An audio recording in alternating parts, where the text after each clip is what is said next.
10 জন মেহমান 10 রকম খাবার চেয়ে থাকে, আপনি যত টাকার মালিক হোক না কেন আপনি খাবার জোগাড় করতে পারবেন না। আল্লাহ রাব্বুল আলামিনের জমিনে অনেক মেহমান রয়েছে, জিন ইনসান আর বিভিন্ন পশু পাখি রয়েছে, এদেরকে খাওয়ায় কে? আল্লাহ রাব্বুল আলামিন এদেরকে খাবার দিয়ে থাকেন আল্লাহ পাকের অর্ডারে। কুন ফায়াকুন। আল্লাহ পাক আসমান ও জমিনকে সৃষ্টি করেছেন একটি শব্দের দ্বারাতে। আল্লাহ পাক বলছেন কুন হয়ে যাও, সঙ্গে সঙ্গে আসমান সৃষ্টি করে দিলেন, জমিন সৃষ্টি করে দিলেন, আর পাহাড় পর্বত আল্লাহ রাব্বুল আলামিন এইগুলো দিয়ে সাজিয়েছেন, এইগুলো দিয়ে পৃথিবীকে সাজিয়েছেন। কেন? জিন ও ইনসানকে আল্লাহ পাক কত সুন্দর ভালোবাসেন, কত মহব্বত করেন, আর জিন ও ইনসানকে এই জন্য পাঠিয়েছেন যে তারা আমাকে ভয় করবে, আমারই গোলামি করবে, আমারই ইবাদত বান্দেগি করবে। ইসলাম দরদি বাপজিরা আমার, কিন্তু এই জমিনের উপরে এসে অনেক ব্যক্তি কি করে? তারা হেদায়েত পেয়েছেন, ইসলাম কবুল করে নিয়েছেন, কিন্তু আসমানের পূজা করে, সূর্যর বিভিন্ন ধরনের পূজা করে, চন্দ্রের পূজা করে থাকে, আর বিভিন্ন গাছ গাছালির পূজা করে থাকে। আল্লাহ রাব্বুল আলামিন বলেন আমি এইগুলোকে কি করেছি? আমি এইগুলোকে আমি তৈরি করেছি, এইগুলোকে আমি সৃষ্টি করে থাকি, সৃষ্টি করেছি। আর বিভিন্ন ফল মূল নদ নদী আল্লাহ পাক এইগুলোকে সৃষ্টি করেছেন, সাজিয়েছেন। যেমন বছরের পর বছরের পরে আল্লাহ পাক কি বলেন? কুন ফায়াকুন। এখানে আমের বাগানে আম হয়ে যাও, লিচু হয়ে যাও, কাঁঠাল হয়ে যাও। আজকে আপনি ভাবছেন যে এই বছরে আম হয়ে গেল, সামনে বছর কি হবে না? অবশ্যই আম হবে, লিচু হবে, কাঁঠাল হবে, বেগুন, টমেটো ইত্যাদি, ঝিঙ্গা, পটল। আল্লাহ রাব্বুল আলামিন বলেন কুন ফায়াকুন। এই আল্লাহ পাকের দ্বারাতে আল্লাহ পাক বলে থাকেন, অর্ডার দিয়ে থাকেন, হয়ে যায় সঙ্গে সঙ্গে।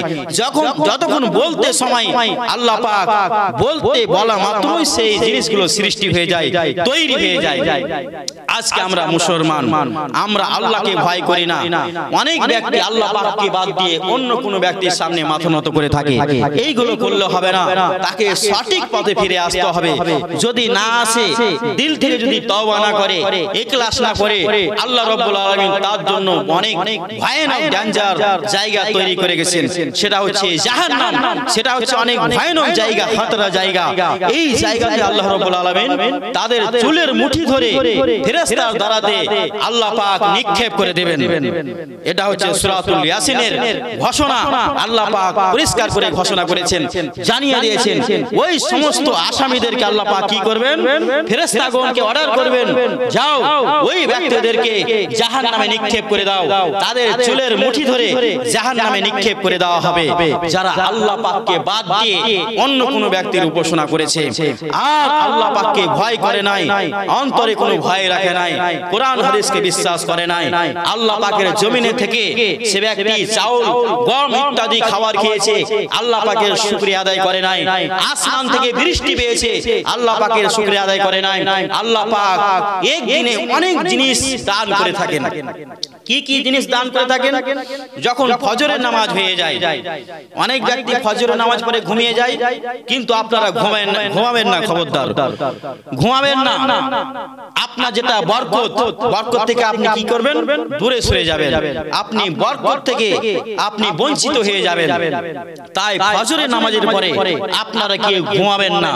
আল্লাহর নবী জনাবে মুহাম্মদ মুস্তাফা, জোরে বলুন সাল্লাল্লাহু আলাইহি সাল্লাম, ফজরের নামাজের পরে কি করতেন? একটু হাঁটতেন। ফজরের নামাজের পরে আল্লাহ পাক কোন কোন জিনিস দান করে থাকেন? যেমন জান্নাতি হাওয়া, জান্নাতি হাওয়া আল্লাহ পাক ফজরের নামাজের পরে সেই হাওয়াটা দিয়ে থাকেন। আপনার শরীরের ভালোর জন্য, উপকারের জন্য আল্লাহ পাক হাওয়া দিয়ে থাকেন, জান্নাতি হাওয়া ফজর নামাজের পরে প্রত্যেক দিনে। এক নম্বর হয়ে গেল। নাম্বার 2, যখন 6টা বেজে যায় তখন আল্লাহ রাব্বুল আলামিন রোদ দিতে থাকেন, আস্তে আস্তে আলো দিতে থাকেন। আলো, সূর্যের আলো আল্লাহ পাক প্রত্যেকটা হিন্দু ভাইকে, প্রত্যেকটা মুসলিম ভাইকে, প্রত্যেকটা খ্রিস্টান ভাইকে আল্লাহ পাক কি করেন? আলো দান করে থাকেন। এবং বৃষ্টির সময় বৃষ্টি দিয়ে দেন।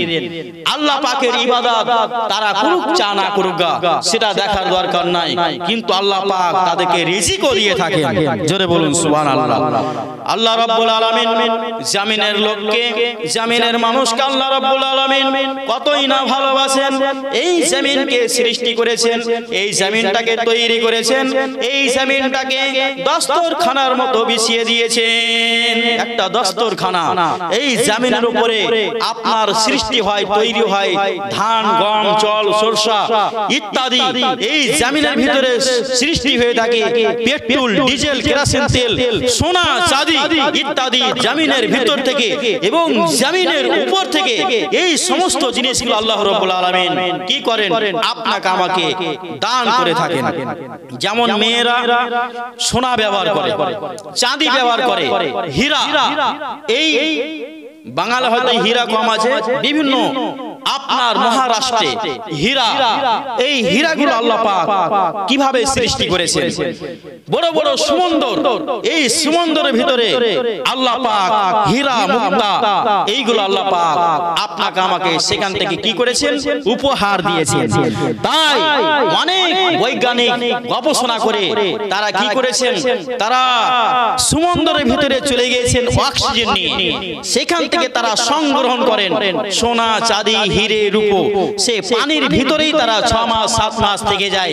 পানির ভিতর থেকে তারা 2 মাস 3 মাস পরে আবার বেরিয়ে আসে, 6 মাস পরে কোন ব্যক্তি বেরিয়ে আসে, কোন ব্যক্তি বছরের পর বছর তারা পানির ভিতরেই থেকে যায়। পানির ভিতর থেকে তারা বিভিন্ন ধরনের জিনিস, সোনা, হীরা, রূপা ইত্যাদি জিনিসগুলোকে জমিনের নিচে থেকে তারা উপরে নিয়ে আসেন। এইগুলো কে দিয়েছেন? একমাত্র আল্লাহ রাব্বুল আলামিন দিয়েছেন। কাদের জন্য? একমাত্র মানুষের জন্য। মহিলাদেরকে সাজাবার জন্য আল্লাহ পাক দিয়েছেন সোনা ও চাঁদি। আর ছেলেরা তো এমনি সোনা, এমনি চাঁদি, তাদের সোনা চাঁদি পরার দরকার নাই, এটা হাদিসে নাই, হারাম। যাই হোক, আপনারা এখন যে বুঝতে পারলেন যে আমাদের রূহ কোথায় থাকবে। আল্লাহ পাক জমিন আসমানকে সৃষ্টি করেছেন, এইগুলোকে আল্লাহ পাক একদিন ভেঙে চুরমার বিচ্ছিন্ন করে দিবেন। আল্লাহ পাক পাহাড় পর্বতকে ভেঙে তছনছ করে দিবেন। তখন তোমরা 3টি দলে দলভুক্ত হয়ে যাবে। এই 3টি দলের কথা আপনাদেরকে অবশ্যই বলবো। আর মাত্র 10 থেকে 15 মিনিট সময় আছে। এই 10 ও 15 মিনিটের ভিতরে আপনাদেরকে বলার চেষ্টা করব। যেই সময়টা আমাকে দেওয়া হয়েছে সেই সময়টা হচ্ছে অনেক মূল্যবান সময়। এই সময়টা যদি আপনি কাজে লাগাতে পারেন তাহলে হাসরের ময়দানে যেই দিনটা হবে 50,000 বছরের সমান একটা দিন, সেই দিনটা হবে হিসাবের দিন। সেই দিনটাতে আপনাকে আমাকে হিসাব দিতে হবে। এই দিনে আপনাকে আমাকে প্রশ্ন করা হবে। সর্বপ্রথম সেটা হচ্ছে সালাত, নামাজের কথা আল্লাহ পাক জিজ্ঞাসা করবেন। তবে আপনাকে আমাকে যে পৃথিবীতে পাঠিয়েছেন আল্লাহ রাব্বুল আলামিন, আপনাকে আমাকে যে মূল্যবান সময় দিয়েছেন, এই সময়টাকে আপনাকে আমাকে সঠিক কাজে ব্যবহার করতে হবে। এই জবান আল্লাহ পাক দিয়েছেন, এই জবানটাকে আপনি সঠিক কাজে ব্যবহার করবেন। আপনি সৎ কথা বলবেন, আপনি মিথ্যা কথা বলবেন না, আপনি চুগলখড়ি করবেন না, আপনি গীবত করবেন না, আপনি সুদের ব্যবসা করবেন না, আপনি সুদের কথা আপনি কোনো ব্যক্তিকে বলবেন না সুদ খাও, আপনি নিষেধ করবেন, আপনি হারাম কাজ থেকে ফিরে আসুন। তাহলে এই জবানটাও কিয়ামতের ময়দানে সাক্ষী দিতে থাকবে। আমি আগেই বলেছি এই শরীরে রয়েছে 206টা অস্ত্র, হাতিয়ার। আপনার ব্রেনে রয়েছে 1,70,000 পাস। এইগুলো পাস কিয়ামতের ময়দানে কথা বলতে থাকবে। তাই আমরা মুসলমান নামের অনেক ব্যক্তি কুরবানি দিল, 5 ওয়াক্ত নামাজি নাই, কে জানি কুরবানি কবুল হয় কি হয় না, আল্লাহ পাক ভালো জানেন। কিন্তু তাদের আমি বলবো যে কুরবানির আগে একটু পড়াশোনা করেন, কোরআন মাইতে আল্লাহ পাক কি লিখেছেন। আল্লাহ পাক সূরাতুল বাকারা থেকে নিয়ে সূরাতুল নাস আল্লাহ পাক ঘোষণা করেছেন। সূরা বাকারা থেকে নিয়ে সূরা নাস 114টি সূরা রয়েছে। আল্লাহ পাক সালাতের কথা 1 নয় 2 নয়, আল্লাহ পাক 82 জায়গা আল্লাহ পাক বিভিন্ন জায়গাতে নামাজের কথাই বেশিরভাগ বলেছেন। তাই কিয়ামতের মাঠে, কিয়ামতের ময়দানে উঠার সাথে সাথে নামাজের কথা জিজ্ঞাসা করা হবে। কুরবানি করেছো, ঠিক কথা, ভালো কথা, কিন্তু কুরবানি যে কবুল হচ্ছে কি হয় না, গরুর ঠ্যাং নিয়ে দৌড়াদৌড়ি করছে, টানাটানি করছে মুসলমান। লজ্জা করা দরকার। নামাজ নাই অনেক ব্যক্তির কাছে, কিন্তু সারা সারা বছর তারা টাইম পাস করে দেয়, ক্যারাম বোর্ড খেলে, টিভি দেখে, সিডি দেখে, নামাজ আদায় করতে পারলো না। লোককে দেখাবার জন্য, দেখো আমি 2 লাখ টাকা খরচ করে 3 লাখ টাকা খরচ করে আমি কুরবানি দিলাম, আর কুরবানি কবুল হবে না। হাদিসের কথা, ইন্নামাল আমালু বিন্নিয়াত, হাদিস পড়েন, বুখারী শরীফ খুলেন, প্রথমেই পাবেন। বুখারী শরীফের ভিতরে বলা আছে কেন কুরবানি করবে, কেন নামাজ পড়বে, কেন রোজা রাখবে। আপনি রোজা রাখবেন, আপনি নামাজ পড়বেন, আপনার বয়স হয়ে গেল 40 বছর 35 বছর, আপনি নামাজ পড়লেন না এতদিন। যখন আপনার বয়স হলো 40 বছর তখন আপনি নামাজ পড়ছেন। আপনার বয়স, আপনার মেয়ের বয়স হয়েছে 20 বছর, আপনার ছেলের বয়স হয়েছে 16 বছর। আপনি মনে মনে চিন্তা ভাবনা করছেন, আমি যদি নামাজ না পড়ি তাহলে আমার মেয়েটার বিবাহ হবে না, আমার ছেলেটাকে কেউ বিয়ে করবে না, আমার মেয়েটাকে কেউ বিয়ে করবে না। তাই তাড়াতাড়ি নামাজটাকে ধরে নিল। ধরে নেওয়ার পরে কিছুদিন পরেই তার মেয়েকে দেখতে এসেছেন অন্য গ্রাম থেকে, যে আমার মেয়েটার বয়স হয়ে গেছে, বিয়ে দিব। তখন জিজ্ঞাসা করছে, আপনি কি নামাজ পড়েন? হ্যাঁ নামাজ পড়ি, এই তো আমি নামাজ পড়ছি, অসুবিধা নাই। যখন তার মেয়ের বিবাহটা হয়ে গেল, তার ছেলের বিবাহ দিয়ে দিল, দিয়ে দেওয়ার পরে নামাজ ছেড়ে দিল। বিয়াও শেষ, নামাজও শেষ, শ্বশুর শাশুড়িও শেষ। এই তো হচ্ছে নামাজ। ইসলাম দর্দি বাপজির আমার, এরকম নামাজ না, এরকম কুরবানি নয় যে আমাকে লোক, গ্রামের লোক আমাকে দানি বাক্তি বলবে যে আমি কুরবানি দিলাম। এটা মানুষকে দেখাবার জন্য না হয়ে যায়। কুরবানির আগে আপনাকে সালাত আদায় করতে হবে। যদি সালাত না থাকে আপনার কাছে ধর্মের কোনো মূল্যই থাকবে না, আপনার কোনো দামই থাকবে না মরার পরে। তাই আপনাকে সালাত আদায় করে নিতে হবে। মৃত্যু আসার আগেই আপনি কুরবানি দিয়ে আপনি মনে করছেন জান্নাতে চলে যাবো, অত সহজ নয় জান্নাতটা। আল্লাহ পাক বলছেন, এবং ফেরেশতাও রেডি হয়ে আছে, যারা সালাত আদায় করে না, নামাজ পড়ে না, আর বছরের পর বছর বেনামাজি হয়ে কুরবানি দিয়ে থাকে, আল্লাহ পাক কিয়ামতের ময়দানে ওই ফেরেশতাগণ কি করবেন? যারা নামাজ পড়েনি শুধু কুরবানি করেছে, ফেরেশতাগণ এমন মার মারবে, তাদের পিঠে চামড়া তুলে দেবে, তাদের চুলের মুঠি ধরে জাহান্নামে নিক্ষেপ করে দেবে। অত সহজ নয় যে জান্নাত পেয়ে নেবে কুরবানি দিয়ে। নামাজ নাই আর কুরবানি নিয়ে টানাটানি। তাই ঈমান ও আমলের দরকার, ঈমান আমল থাকা দরকার যে আপনি কুরবানি করবেন। এখনকার কুরবানি কেমন? পরশুদিন কুরবানি আর 1 লাখ টাকা নিয়ে চলে গেল আজকে। ওই যে গরু কিনে নিয়ে চলে আসলো আর কালকে কুরবানি করে দিল। ওটার উপরে কি মায়া থাকলো? এটা রেডিমেড কুরবানি, এটা রেডিমেড কুরবানি। এই হলো কুরবানি নয়। ওই পশুটার উপরে আপনাকে মায়া থাকতে হবে, দয়া থাকতে হবে, তাকে লালন পালন করতে হবে। তাহলে আল্লাহ রাব্বুল আলামিন ওই বান্দাকে পছন্দ করেন যে বান্দা 5 ওয়াক্ত নামাজ আদায় করে এবং রমজান মাসকে পালন করে আর কুরবানি করে। কুরবানির কথা কত পরে এসেছে, কুরবানির কথা কত পরে। আগে নামাজের কথা, নামাজের কথা আগে হয়েছে, আগে সালাতের কথা। আগে আপনি সালাত আদায় করেন, তারপরে আপনি রমজান মাসকে পালন করেন, আর এক অপরকে হক কথা বলেন। আপনি এক অপরকে কি করেন? ভালো কথা বলেন আর কুরবানি করেন। অবশ্যই আল্লাহ পাক আপনাকে কি করবেন? জান্নাত দান করবেন। আল্লাহ রাব্বুল আলামিন ওই সমস্ত ব্যক্তির জন্য আমি দোয়া করব। দোয়াটি 4 লাইন রয়েছে। এই দোয়াটি প্রত্যেকটা মুসলিমদের জন্য। দোয়াটি হচ্ছে সহি দোয়া। এই দোয়া করেই আমি আমার বক্তব্য ইনশাআল্লাহ আমি শেষ করে দেব। ইসলাম দর্দি বাপজির আমার, আমি ওই ব্যক্তিদের জন্য আমি দোয়া করব যারা বছরের বছর পর তারা কুরবানি দেয় আর সারা সারা বছর নামাজ পড়ে না। আমি তাদের জন্য খাস করে দোয়া করব আল্লাহ পাক ওই ব্যক্তিদেরকে যেন 5 ওয়াক্ত আগে নামাজ আদায় করার তৌফিক দান করেন। সকলে বলুন আল্লাহুম্মা আমিন। এবং তাদেরকে হালাল রোজগার করার তৌফিক দান করেন। হালাল রোজগার করে যেন তারা কুরবানি আল্লাহর রাস্তাতে দান করতে পারে, কুরবানি দিতে পারে। আমিন। এটা হচ্ছে সহি দোয়া। ইসলাম দর্দি বাপজির আমার, দোয়াটি 4 লাইন আছে। এই দোয়াটি বলে আপনাদেরকে আমি কোরআন হাদিসের কথা যেটা আমি নিয়ে উপস্থিত হয়েছি যে আমাদের রূহটা কোথায় থাকবে। আমাদের রূহটা থাকবে কোথায়? যদি আমরা আল্লাহ পাকের খাঁটি বান্দা হই, আমাদের কাছে যদি নামাজ থাকে, আমাদের ঈমান ও আমল যদি মজবুত করে কবরে নিয়ে যেতে পারে, আমাদের রূহটা থাকবে 7টি আসমানের উপরে ইল্লিনে। আজ জিনারা ঈমানের সাথে মারা যাবে না, বেনামাজি হয়ে মারা যাবে, এদের রূহটা যখন বের করা হয়, যখন ফেরেশতাগণ আসেন রূহটাকে বের করার জন্য ওই মুর্দা ব্যক্তির কাছে, ওই ব্যক্তির রূহটা বের হতেই চাইবে না। কেননা জানে ওই মুর্দা যখনই রূহ বের করা হবে তার শাস্তি শুরু হবে, তাই রূহটা বের হতে চাইবে না। ফেরেশতাগণ এসে রূহটাকে বের করার চেষ্টা করে, কিন্তু রূহ বের হয় না। যেমন একটি লোহার হাঙ্গর সমুদ্রে পড়ে থাকে, বিশাল গভীরে ওই লোহার হাঙ্গরটা সমুদ্রে পড়ে থাকে, ওই লোহার হাঙ্গরটাকে উঠাবার জন্য অনেক তাগতের প্রয়োজন হয়, শক্তির প্রয়োজন হয়। ওই বেনামাজি, ওই যে ঈমান নিয়ে মারা যায়নি, বেঈমান হয়ে আল্লাহ পাকের নাফরমানি করে ওই ব্যক্তি ইন্তিকাল করেছেন, মারা গিয়েছে, ওই মুর্দা ব্যক্তির রূহটাকে যখন বের করা হয়, মালাকুল মউত এসে রূহটাকে বের করার চেষ্টা করে, কিন্তু রূহ বের হয় না। যখন রূহ বের হয় না, জবরদস্তি তার রূহটাকে ছিনিয়ে নেওয়া হয়, বের করা হয়। জোরে বলুন সুবহানাল্লাহ। রূহটাকে বের করার পরে এই রূহকে নিয়ে যাওয়া হয় আসমানের দিকে, কিন্তু আসমানের দরজা কোনটাই আসমানের দরজা খোলা হয় না। 7টি আসমানের দরজা রয়েছে, একটিও আসমানের দরজা খোলা হয় না। কেন?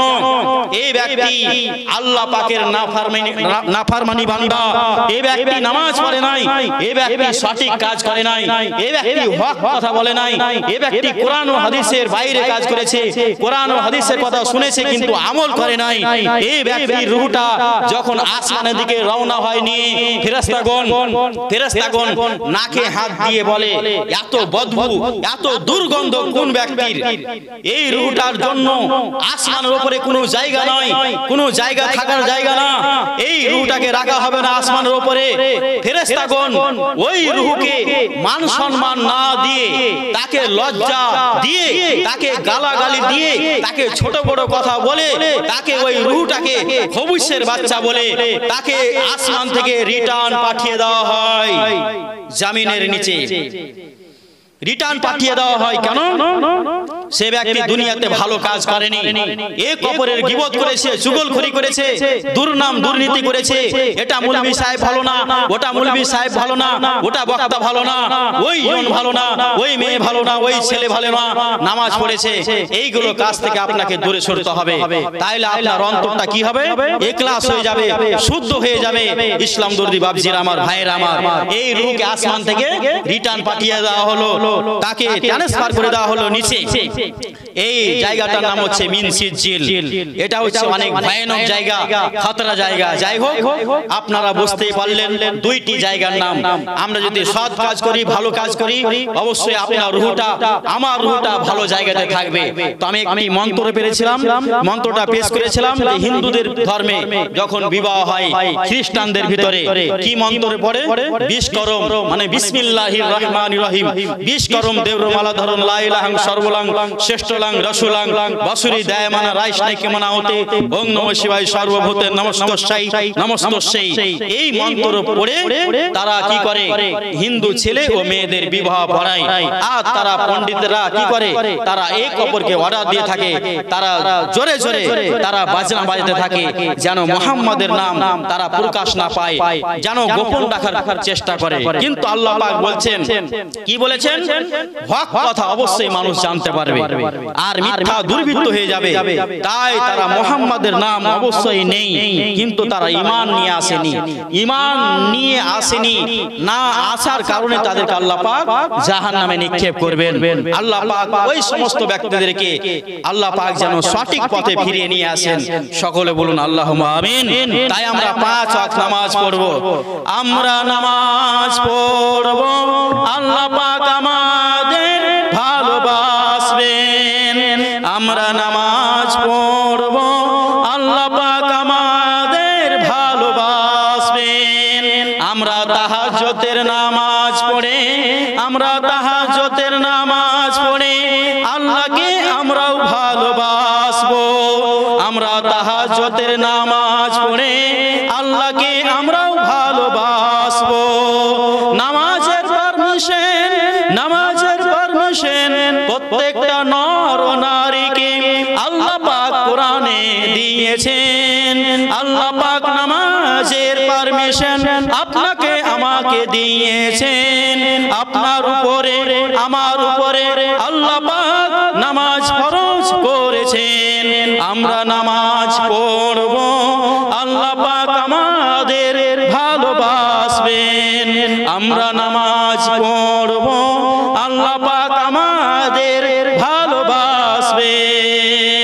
আমরাও তাহাজ্জুদের নামাজ পড়ে, আমরাও তাহাজ্জুদের নামাজ পড়ে আল্লাহকে আমরাও ভালোবাসবো।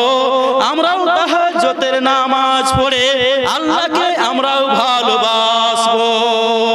আল্লাহ রাব্বুল আলামিন বলেন, ও বান্দা শোনো, ইন্নাস সালাতা কানাত আলা মুমিনিনা কিতাবান মাওকুতা। আল্লাহ রাব্বুল আলামিন বলেন, ইন্না মানে নিশ্চয়, কোনো সন্দেহ নাই আর কোনো ভুল নাই আয়াতের ভিতরে। আপনারা কোনো চিন্তা ভাবনা করবেন না। আল্লাহ পাক বলছেন নিশ্চয় নির্দিষ্ট সময়ে প্রত্যেকটা মুসলিমদের নারীর উপরে, প্রত্যেকটা মুসলিম ভাইদের উপরে আল্লাহ রাব্বুল আলামিন নামাজকে ফরজ করে দিয়েছেন। আমরা নামাজ পড়ব, আল্লাহ পাক আমাদের ভালোবাসবেন। আমরাও তাহাজ্জুদের নামাজ পড়ে, আমরাও তাহাজ্জুদের নামাজ পড়ে আল্লাহকে আমরাও ভালোবাসবো। নামাজের পারমিশন আল্লাহ পাক কোরআনের ভিতরে আপনাকে আমাকে দিয়েছেন, নামাজ ফরজ করেছেন। হাজার হাজার কাফেরদেরকে, হাজার হাজার কাফেরদেরকে আল্লাহ পাক তাদেরকে জাহান্নাম থেকে বাঁচিয়েছেন। হাজার হাজার কাফেরদেরকে আল্লাহ পাক তাদেরকে জাহান্নাম থেকে বাঁচিয়েছেন। তারাও দলে দলে গিয়ে কারি হাফেজ মুলবি মাওলানা তাদের কাছে গিয়ে ইসলাম গ্রহণ করেছেন। আল্লাহ পাক তাদেরকেও হেদায়েত দিয়েছেন। আল্লাহ পাক তাদেরকে হাজার হাজার কাফেরদেরকে জাহান্নাম থেকে বাঁচিয়েছেন। তারাও দলে দলে গিয়ে কারি হাফেজ মুলবি মাওলানা তাদের কাছে গিয়ে ইসলাম গ্রহণ করেছেন। আল্লাহ পাক তাদেরকেও হেদায়েত দিয়েছেন। তারাও আল্লাহর কাছে হেদায়েত পেয়েছেন। আল্লাহ পাক তাদেরকে জাহান্নাম থেকে বাঁচিয়েছেন। আল্লাহ পাক তাদেরকে জাহান্নাম থেকে বাঁচিয়েছেন। আমরা নামাজ পড়ব, আল্লাহ পাক আমাদের ভালোবাসবেন। আমরা নামাজ পড়ব, আল্লাহ পাক আমাদের ভালোবাসবেন। আমরা তাহাজ্জুদের নামাজ পড়ে, আমরা তাহাজ্জুদের নামাজ পড়ে আল্লাহকে আমরাও ভালোবাসবো। ইসলাম দর্দি ভাইরা আমার, বন্ধুরা আমার, আর মাত্র 5টা মিনিট সময় আছে। যে আয়াতটা আমি পেশ করেছিলাম প্রথমে, সেই আয়াতটা হচ্ছে সূরা ইখলাস। আল্লাহ পাক বলছেন, কুল হু আল্লাহু আহাদ আল্লাহুস সামাদ লাম ইয়ালিদ ওয়া লাম ইউলাদ ওয়া লাম ইয়াকুল লাহু কুফুয়ান আহাদ। আল্লাহ পাক কোন ব্যক্তিকে জন্ম দেননি। আল্লাহ পাক বলছেন, ও আমার নবী, ও আমার বন্ধু, পরিষ্কার করে পৃথিবীর মানুষকে জানিয়ে দাও যে আল্লাহ পাক একক। আল্লাহ পাক কোন ব্যক্তির কাছে জন্মগ্রহণ করেননি এবং কোন ব্যক্তিকে জন্ম দেননি। কুফুয়ান আহাদ, এবং তার মুখাপেক্ষিন কোন ব্যক্তি নেই। তিনি সারা বিশ্বের বাদশা। শর্টকাটে আমি ছেড়ে দিলাম। যাই হোক, সময়টা শেষ। আপনারা সঠিক আমল করার চেষ্টা করবেন। ইসলাম দর্দি বাবজিরা আমার, আল্লাহ রাব্বুল আলামিন ওই সমস্ত ব্যক্তিকে সঠিক পথে ফিরিয়ে নিয়ে আসেন। আল্লাহ পাক প্রত্যেকটা নর ও নারীকে কোরআন মাজিদ হাদিসকে শোনার এবং আমল করার তৌফিক দান করেন, আমিন। এবং আপনাদেরকে আল্লাহ পাক 5 ওয়াক্ত যেন নামাজি বানিয়ে দেন। আপনারা খারাপ কাজ থেকে, ফাঁসা কাজ থেকে ভালো কাজ যেন আপনারা করতে পারেন, আর বিভিন্ন কাজ থেকে আপনারা যেন দূরে সরতে পারেন। আমি আল্লাহর কাছে দোয়া করলাম, আল্লাহুম্মা আগফির লানা ওয়া লিওয়ালিদাইনা ওয়া লিশাইখিনা ওয়া লিআশাতিনা ওয়া লিজাদ্দিনা ওয়া লিজাদ্দাতিনা ওয়া লিলমুমিনিনা ওয়া লিউম্মাহাতিনা ওয়া লিআওলাদিনা জামিল ওয়াল মুমিনিনা ওয়াল মুমিনাতি ওয়াল মুসলিমিনা ওয়াল মুসলিমাতি আহইয়া মিনহুম ওয়াল আমওয়াতি ইন্নাকা মুজিবুদ দাওয়াত।